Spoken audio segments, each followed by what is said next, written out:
Welcome to Mindcrime Liberty Show with me, Swin Dobson, and him, Tim Patton. Today we discuss, is Plato's guardian family model correct? What is the freest form of family, and what type of family society ought to have? Is the longer version of the question today that I'd like to ask and answer. To the extent that I'm going to include three names in our title, in our secondary longer title, which is Chris Cutrone, Giles Fraser, and Brian Caplan. They've all have made comments regarding family. To the extent that Giles Fraser, I'll start with Giles Fraser, who's an Anglican, sort of progressive Marxist Christian, some variety. I'm using those terms descriptively, although you could use them negatively if you wanted to. To the extent that he is a socialist or a Christian, you could probably say he's both. He defended gay marriage on three grounds: friendship, promoting monogamy, and having children. Marriage is normally about procreation, aka having children, which in this regard is not the case, but as many people would point out, including some reactionaries, childless marriage by choice have the same problem. The promoting monogamy part is the area in which gay marriage is actually, air quotes, conservative. I put those in quotes. I'm not saying it's a win. I'm just saying it's in a very air quotes conservative to relax people. Chris Cutrone of Sublation Media, who Doug Lane interviews oftentimes, has always interesting asides. And one of the points he made is part of the fun of gay culture. He wasn't talking about LGBTQ, just gays, which I think there's a difference, by the way. And actually, he thinks they, as an elite, will eventually come for the quote-unquote gays as being somewhat too male-like. But anyway, part of the fun of gay culture is the thrill, deviance, and danger. This is a point that the writer Freddie DeBoer made, who stated that if gays are out of the closet, they will never become part of Lockheed, Boeing, and various other mainstream things. And if the U.S. Embassy is flying the pride flag, for example, or the White House is flying the pride flag, it's hard to say you're being. It's hard to say, or every mainstream show has a couple like that. It's hard to really say that you're quote unquote doing something deviant if everyone is celebrating it. This is a point that deep religious paleocons are right about, in the sense that if that is the case, then in order to get the deviance pleasure out of it, things like Satanism, pedophilia, sex with animals, and all these other things will inevitably happen because you have to do harder or kinkier things. So the question is Giles Fraser, in saying promoting monogamy and good company, right about marriage? We did an episode about a year ago on Is Marriage Slavery? It's one of our least viewed episodes, and it's a very sort of autistic episode that we did. But we just sort of did an overlap of incels and feminists.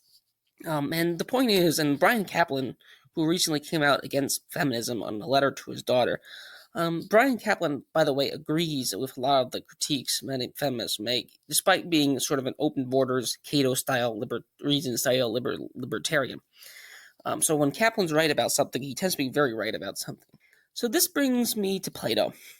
I will get to the other intellectual I mentioned as well here. Actually, I did. This brings me to Plato. So one of the things which irritates me about today's sort of defenders of traditional marriage, air quotes traditional, is how untraditional it is. You could try and say the 1950s are the ideal if you wanted, but don't call it traditional. Call it the ideal marriage. You could say that the 50s were the golden age if you want to.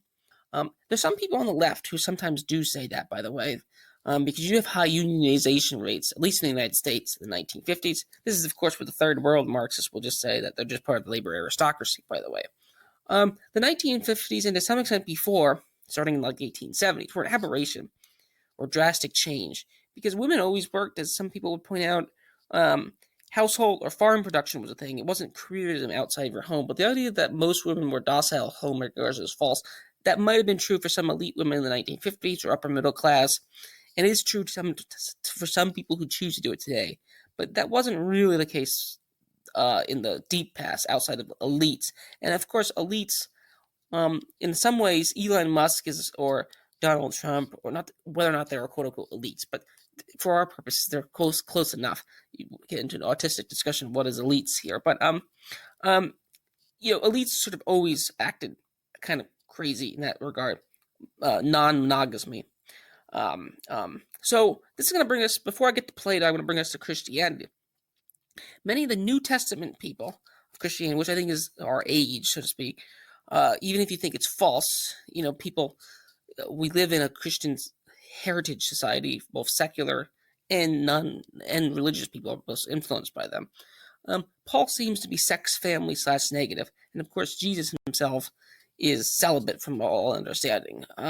He's not a family man. Either Paul or Christ are family man, and this is where the Catholic Church practice of priestly celibacy, although contradicting certain parts of the Book of Timothy, my namesake, is a good example of this practice. So Plato in the Republic advocates a position which I would call family communism of the guardian class. Men and women aren't to know who the parents of the children are, and sex is done communally, seemingly as well. I don't think I'm reading into this too much. Look at ancient Greek art, by the way, if you think I'm reading too much into this. So in this regard, the elites of Plato's dream society, in the Republic, how do you create this? Now again, Socrates is like the character in the sense, whether Socrates is saying this or Plato is saying it's a good question. But how do you create this great, perfect republic? Well, you need a guardian class, and how to keep the guardian class pure? Well, we're going to set up the family this way. This is Plato's idea. So in a strange sense, maybe in this regard, Paul and Christ are Platonist variety. So we did an episode with Rick Story once on the family. I think it was arranged marriage or something. And my point was, some people just might not be worth getting marriage. It's like, is marriage ultimately the goal? Because you could read and say that Paul is just saying marriage is, if you really have to, go get married so you lust honestly. Not that it's a good thing outright. Because in this regard, you can almost regard Plato as a sex-negative person here. Because one of the problems it seems that Plato intuitively sees is that people's rather than being tied to the whole community at large, you're tied to your partner or your children. And Alistair MacIntyre, which I'll point out, had a lecture on this. He said, and MacIntyre himself is an ex-Marxist of some variety. How much of the X part is a good question. But if you're too much tied to your children or your family or your spouse or your spouse's affairs, which under normal context is fine, but if you're trying to set up a perfect city, then this seems to be contrary to what you want. So a lot of the problems the left complains about seems to originate in the inequalities, for better or for worse, in the family, and it goes both directions. There's a book I read once. There's a chapter in a book written by the Veritas Forum, and it says that a lot of the Ubermensch atheists of the past actually grew up in single mother homes, for example. I don't want to miss out on the list, but I know Nietzsche did. I know a number of the other ones did. So a lot of people come from, that's just sort of an aside that I just thought of now. So the reasons people pre-Christian pagans have children are very much different than the reasons that Christians today or Christians time immemorial had children since for the last 2,000 years. This is especially the case with effective family planning. Children are a pure choice since the rise of birth control. So today it might even be much more different than the 1800s, because you could still at least rely on the non-existence of instincts and technology. This is where I think Mary Huntington, who's a reactionary feminist, is right, in the sense we're all cyborgs now. So family. So I made a number of points. You could try to point some of the people to say, you try to say, well, this is just totally out there. Why bother engaging in this topic? And I think this is part of the reason. Why do intellectuals, for all their radicalism, end up in basically a conservative institution by historical standards, which is monogamous marriage, including gay marriage? Again, it's not conservative. I'm not saying that's conservative as a win for the right or anything like that. I don't want to mistake. That's not what I'm saying. Why is this institution, which is monogamous, rather than free love or the platonic model? Which I think the platonic model, everyone seems to end up in this two-parent household thing. It seems to be a killer app. Why is this the case? Swithin, is it right that is Charles Murray right that intellectuals think left and live right? And is this like the biggest case that Swithin? What are your thoughts on this topic here? And is Plato's guardian thing the right way to go? What would happen? So I think going to Plato's model is probably the most interesting thing to start with, because you are right. A lot of leftist intellectuals have derided marriage. A good example, about gay marriage. Richard Spencer, in his earlier incarnations, did a very interesting discussion with the English nationalist Jonathan Bowden, and in his discussion of homosexuality, did a whole episode on it. Richard Spencer said, as he tries to tell, I can't remember who he was saying it, but how if in the 70s or 80s gays want to get married, they're like, no, we want to liberate you from the bounds of bourgeois marriage. Marriage is slavery, which dovetails nicely with what we did a number of months ago. So there is a very so the idea of sort of free love and sort of procreation, sort of lots of sexual activity outside of marriage, is very much sort of like a leftist ideal in a way. At least they seem to portray it that way. But you are right that people do sort of end up living very sort of normal, like quote unquote normally traditional family unit. This is especially amusing amongst those who refuse to get married. It's like, oh no, we're not married, because that's a religious institution. But for all functional purposes, they're married, but they won't be officially married. They're just sort of lifelong cohabitees, but that's just functionally indistinguishable from marriage. So the question then I think then is, well, why is the guardianship model of Plato false? Why does it fail?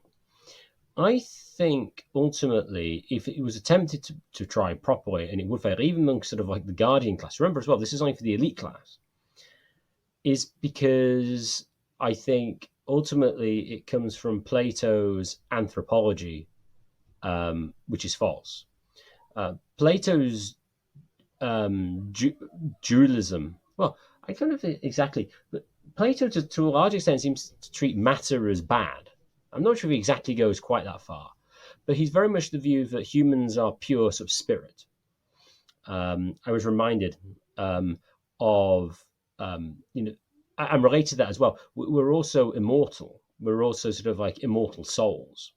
In the dialogue Meno, and I can't remember exactly how the argument works, it goes something like, well, if you never knew anything, you'd never be able to recognize something that was true if you came across it.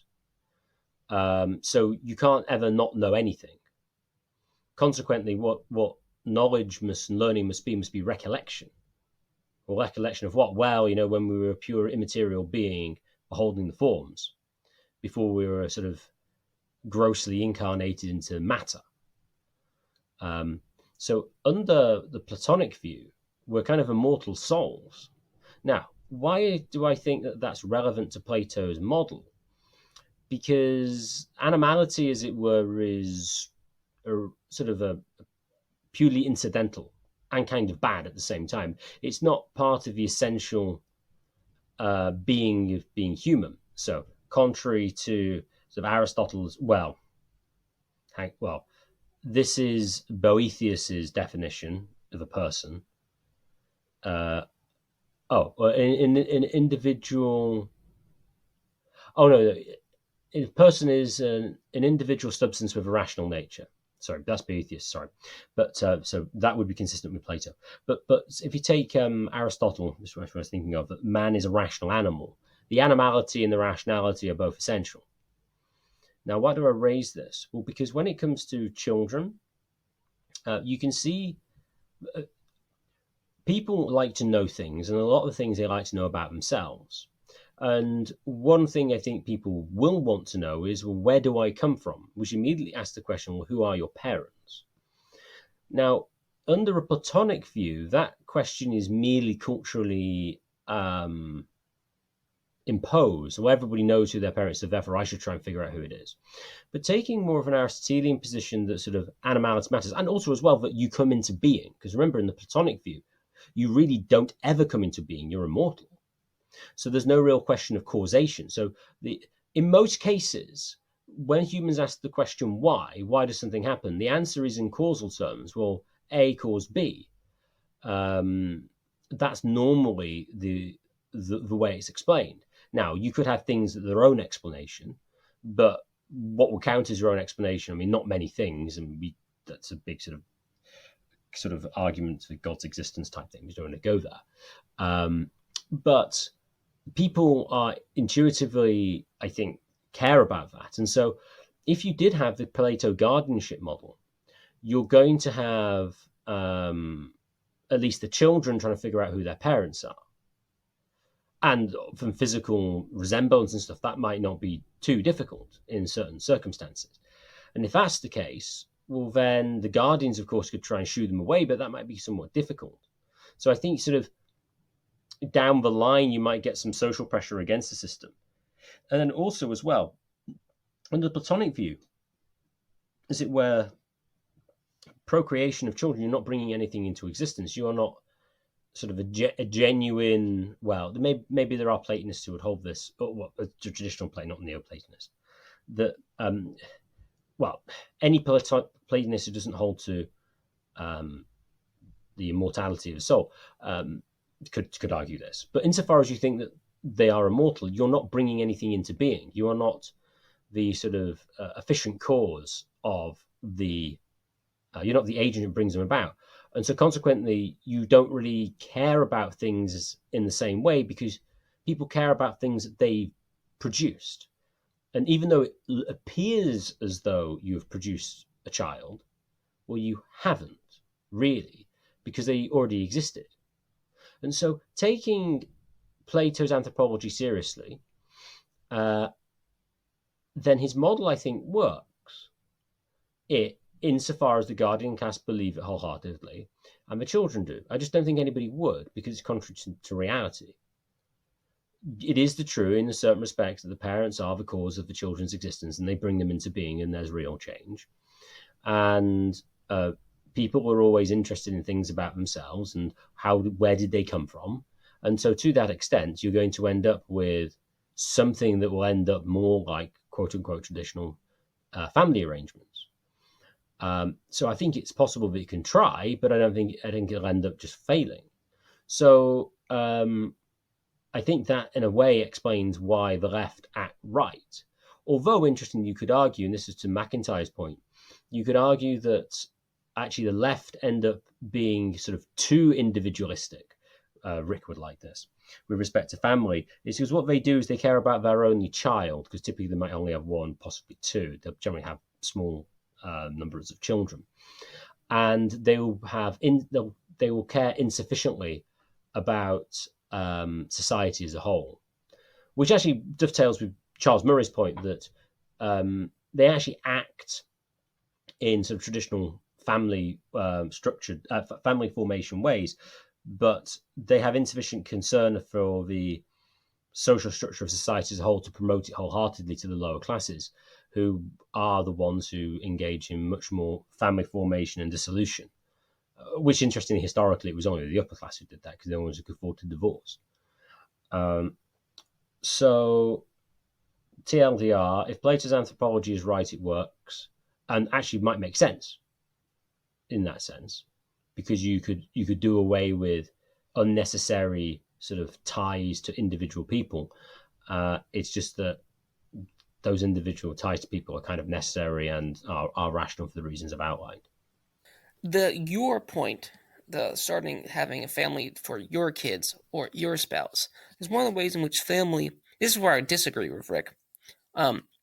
Is that family would be, and by Rick I mean Rick Story, the person we interviewed a number of times on the question of family, is where I'd say that there's sort of egotistic or reasons to starting family, because as Brian Caplan, to bring back another person in his selfish reasons to have more kids, one of the reasons you have kids is to have more versions of you.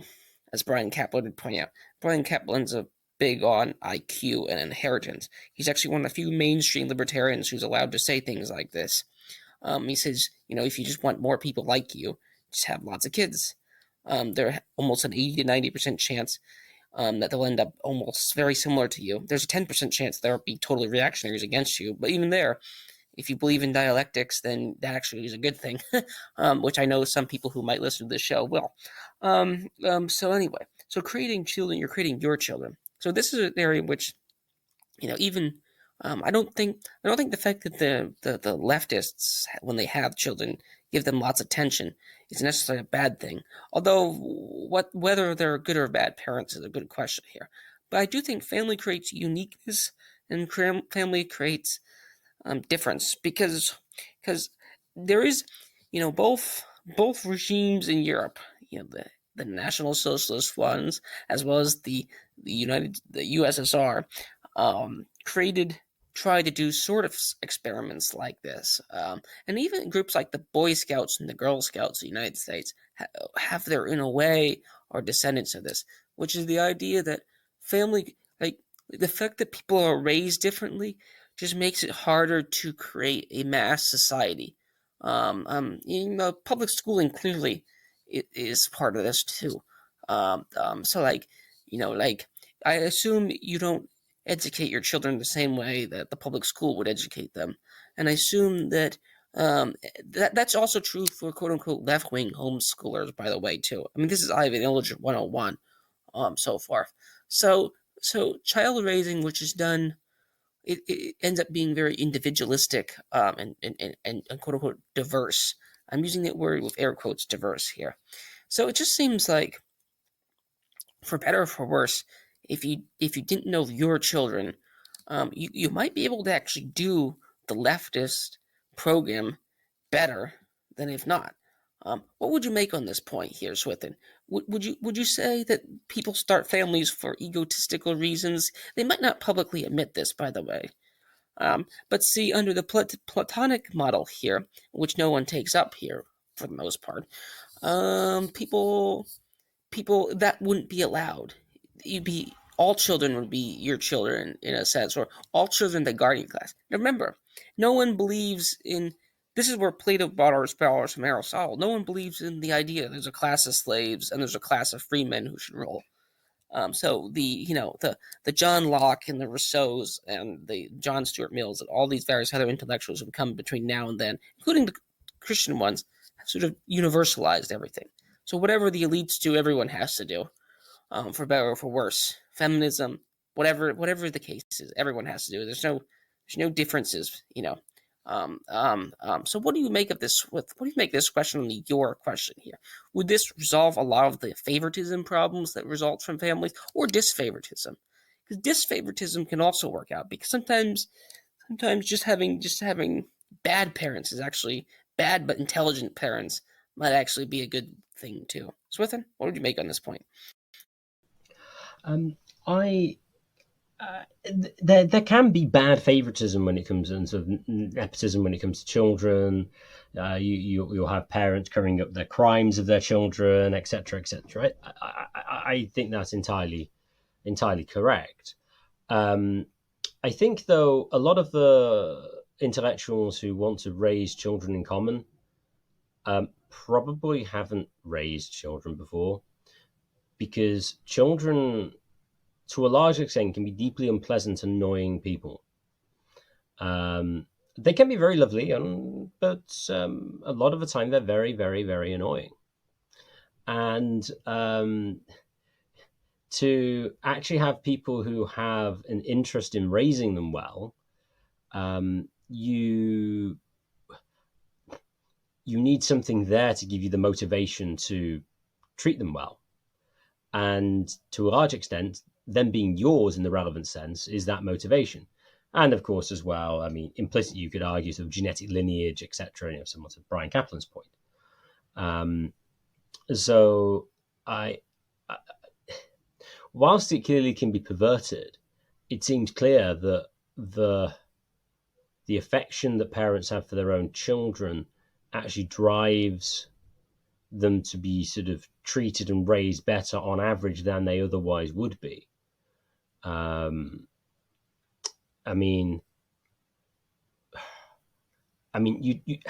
you kind of have to work it out. I mean, it's difficult to say, but I would suspect if you were to divide up the amount of time a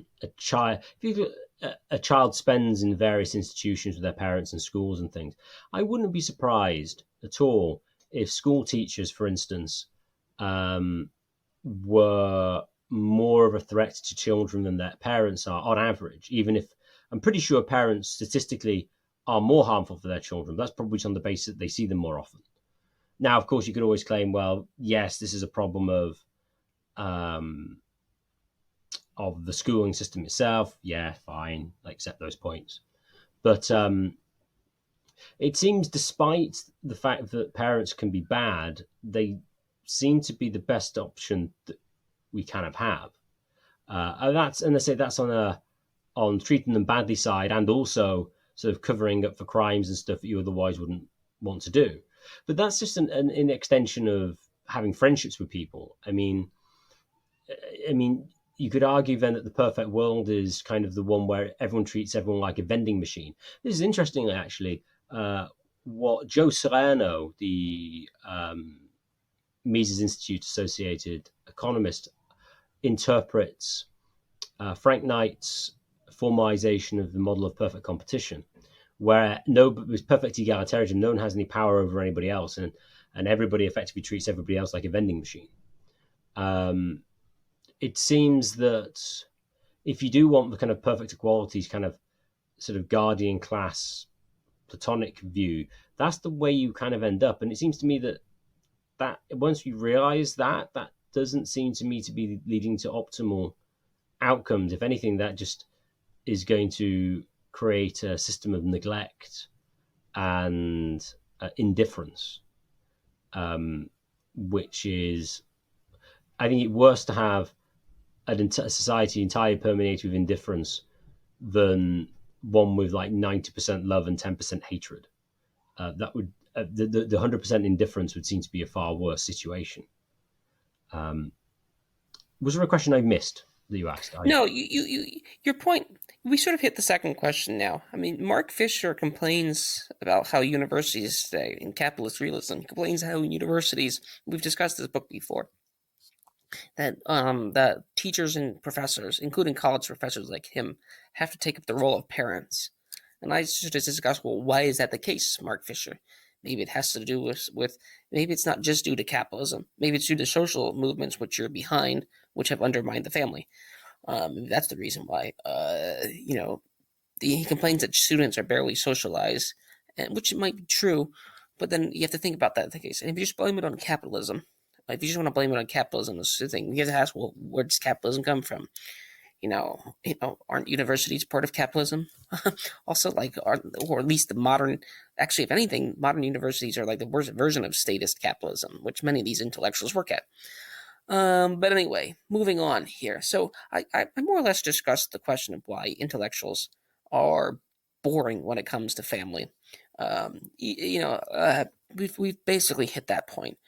I think this has to do something with individualism. I also think it has to do with the other extreme of having too much community minded. Because if you only care about the world, like there's a certain sense in which how do you manifest that concern if you're concerned about the world? It just doesn't really make much sense. This, if you have an individual child, you can see you can sort of test your conclusions on them. You can sort of test things. I think it's also the case for women as well. Actually, probably more the case here. But I'm going to move on to the third question here, which I think is the interesting question for us and some of our listeners. What is the view of family in whatever you want to call it? Heaven, the kingdom of God, the afterlife, if indeed any of these things exist. If indeed any of these things exist, you can just hold agnostic on that question. But if it exists, what is the case here on marriage here? Obviously, from my understanding, there won't be quote unquote children. So in that regard, the family isn't a practical, useful tool. This is an area in which, go back to some of our episodes of our story on family. I don't like it seems marriage. Like people get divorced. Sometimes I think Christopher and Peter Hitchens' parents got divorced after they grew up. Um, like once the child raising done, it seems like the marriage has the sort of purely practical function is gone. Um, uh, um, Obviously, there won't be new people there, right? There won't be lust in the normal sense of the word. This is where Paul comes back in. This is where the sex negativism comes back in. What will be the use of family if indeed this exists? And then if you're thinking about this, don't we have to mirror that? So is it is so back so in a strange way is Plato right here because you're talking about favoritism and see like one of the problems of favoritism is you treat like you yes I think on the one of the things you said the fact that you don't treat your mother as poorly as would you treat your mother like this? It's like a joke you made at the one of the show. Some people said, oh, well, maybe that's a good idea. The fact that the family has a kind of favoritism, or in some sense disfavoritism, because some people actually hate their family. That's also the case. On the other extreme, people hate their family. Most murders occur in family, from my understanding. So on the other side of the extreme, that also happens too. So what is the view of marriage, which seems the centerpiece of family in the quote-unquote afterlife, if indeed any of these things exist, or if they don't exist, it still matters because people believe they exist too. Swithin? That's a very interesting question. I mean, it's highly speculative. It's not obvious. Seen from a Christian perspective, it would seem that there is no increase in population in the new heavens and new earth. There seems to be a narrative of creation, which is good, but you have the creation mandate: be fruitful, multiply, and subdue the earth. And it starts in a garden, and in Revelation ends in a city. And there's this sort of progression to this mature final state. And so that would seem then to say, well, there's no need for children thereafter, which is interesting because then it relates to sex. And then to what extent are you, to what extent does male and female sort of mean in sort of the new heavens and new earth? That would then, I think then that tends towards the idea, and I would tend towards the idea that it's not, and I don't know how to work this out, but it's not just purely material, it's something immaterial, some sort of something to do with the rational, as abstractly as possible, immaterial part of the human. That there is something different in all men and women. That it's kind of separate. It's kind of different in certain ways. But then it comes to family formation. I mean, you don't need family formation. I suppose then the question is, well, what would anybody do in the afterlife, in new heavens, new earth, heaven, whatever? It doesn't seem to me to imply that there's no favoritism and there's no preference. I don't see why preference is bad. I thought about this with respect to, was it food?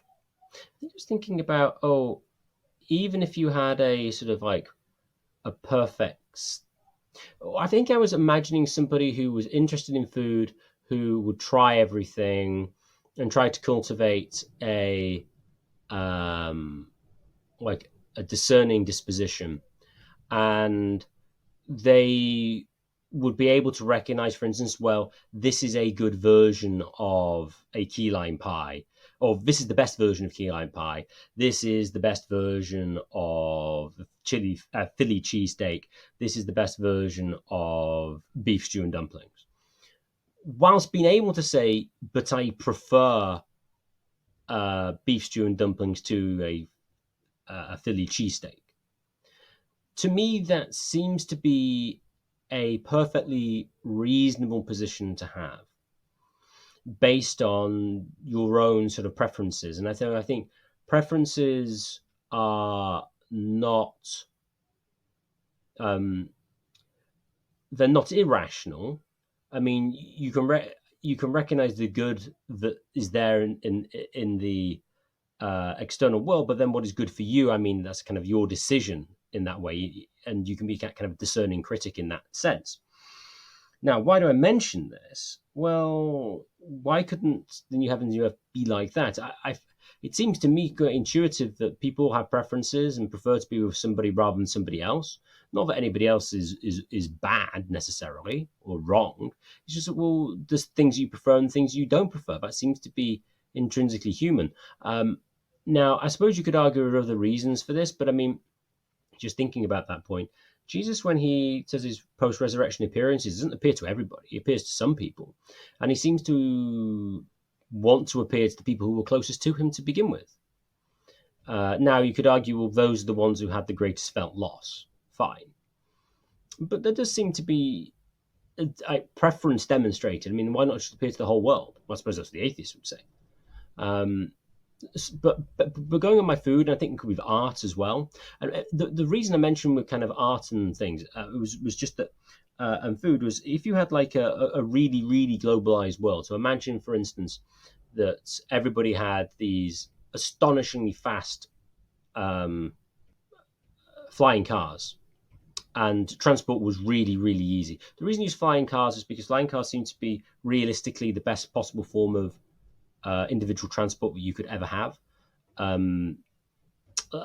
Teleportation just seems to be killing people in most cases, and at best creates a clone.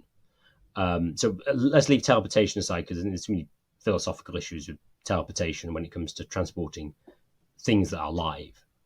So if you were to have like the sort of interaction of cultures, all these different places, would you end up with one world monoculture, or would you end up with still areas of certain style and preference? And I think you would, based on the argument I made before with respect to the food.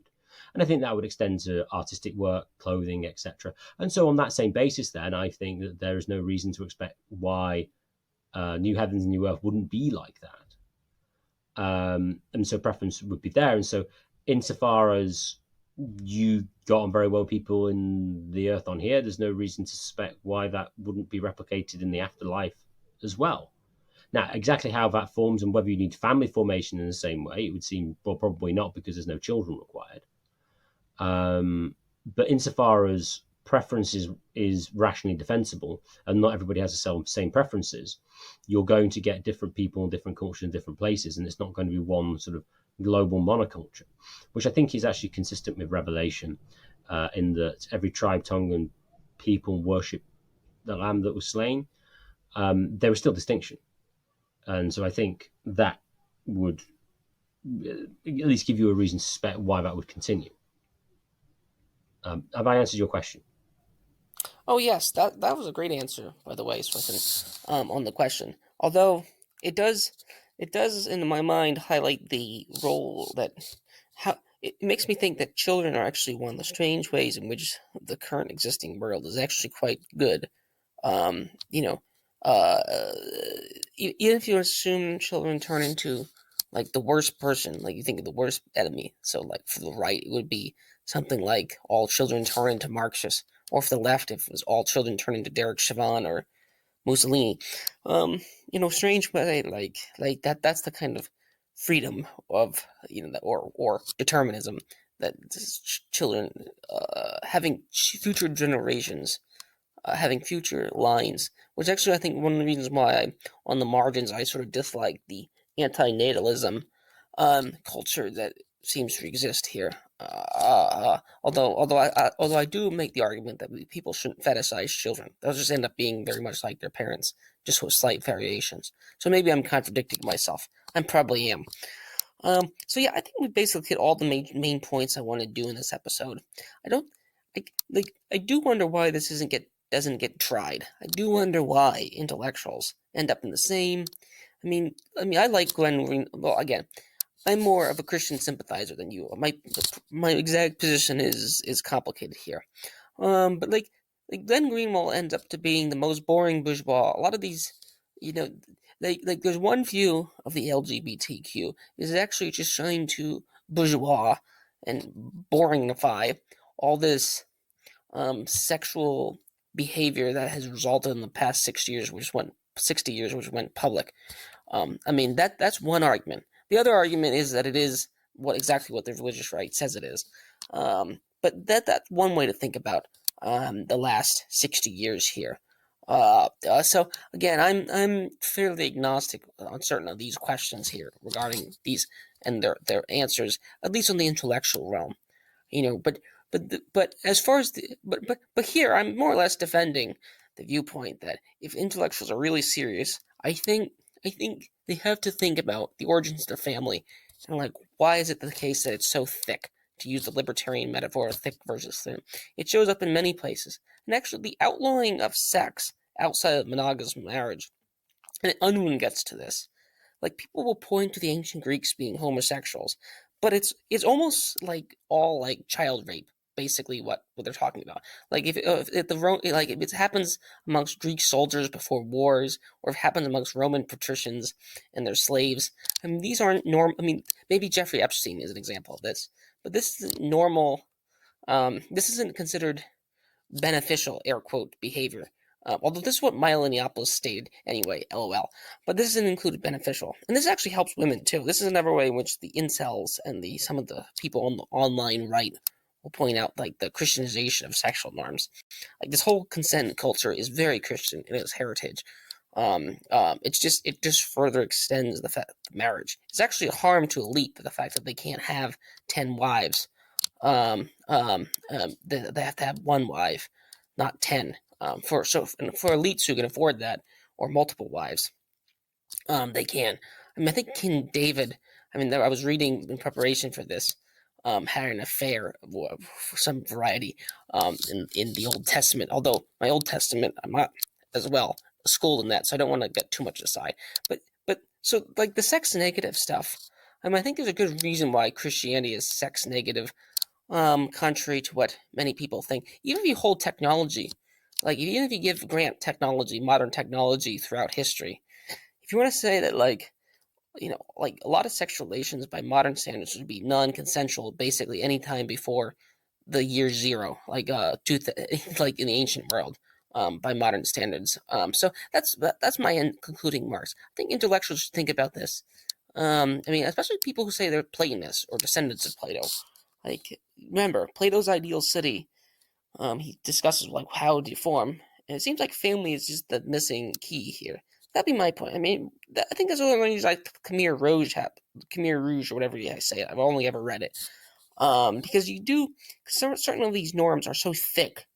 They show up in other cultures, and so forth. Like, you do find some polygamous and non-polygamous type communities, but they're fairly small. People, in this regard, humans just seem to be somewhat, in general, naturally monogamous. Although I know the word "natural" will raise everyone's eyebrows on the left at once. So that's my concluding mark here regarding is the Guardian model right? I mean, that's why hasn't it been tried? Thanks for doing this episode. If you have any more comments, please do. Thanks, Swithin. It may well have been tried in various sort of communes and stuff, but my history of it isn't good, and I suspect that because we didn't hear about them, they didn't work very well. Although that's just evidence of absence of evidence rather than evidence of absence per se. When it was the consent thing, it seems to me that historically, I think marriages were more consented to than some people like to claim. I think they like to say, "Oh no, the woman didn't get any chance to say anything. It was her father," and it's like, well, in many cases, the father is going to take in the interest of the daughter, even if she doesn't legally have any sort of recourse or legal say. It doesn't mean that she doesn't have any de facto say, and I think unlikely that in most cases that the daughter's viewpoint wouldn't be taken into account to some extent. Now, of course, that might mean marrying somebody you didn't want to marry because maybe the father thought it was best for him to marry it, and not just because he'd get a massive dowry, but because it was going to be good for her. I mean, yeah, of course, that could happen. Yeah, definitely.